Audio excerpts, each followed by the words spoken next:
Le professeur émérite Aimé Charles Nicolas était l'invité de l'hôtel de ville de Cayenne ce week-end pour un débat-conférence avec la population locale, venue discuter et surtout poser leurs problématiques avec l'espoir de solutions en retour. Depuis petit, nous sommes éduqués, formés par le bourreau. Comment se construire nous-mêmes, finalement, comment sortir de ce syndrome de Stockholm, puisque c'est complètement antinomique. On est dirigé, orienté par celui de qui on doit se libérer. Donc je ne comprends pas, est-ce qu'en psychologie ou en psychiatrie, il existe un moyen de libérer, de permettre que la victime se libère tout en fréquentant son bourreau? Je suis d'accord avec vous que c'est un long processus, mais il a commencé depuis très longtemps.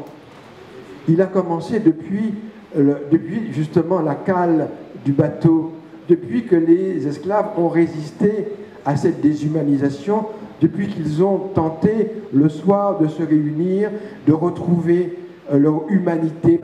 Et certains ont joué une sorte de rôle intermédiaire, de va-et-vient, pour essayer d'utiliser le maître, le crédit qu'ils avaient auprès du maître, pour calmer, pour éviter des sanctions trop fortes, des punitions injustes, etc. Je me rends compte que ce que je dis est difficile à entendre.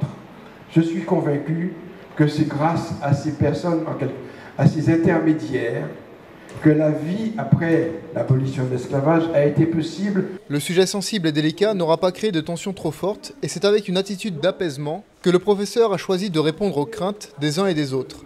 Attitude qui sera perçue comme insuffisante pour beaucoup néanmoins. Il faut qu'il y ait comme ça des séances de discussion collective, comme aujourd'hui, où on peut échanger nombreux.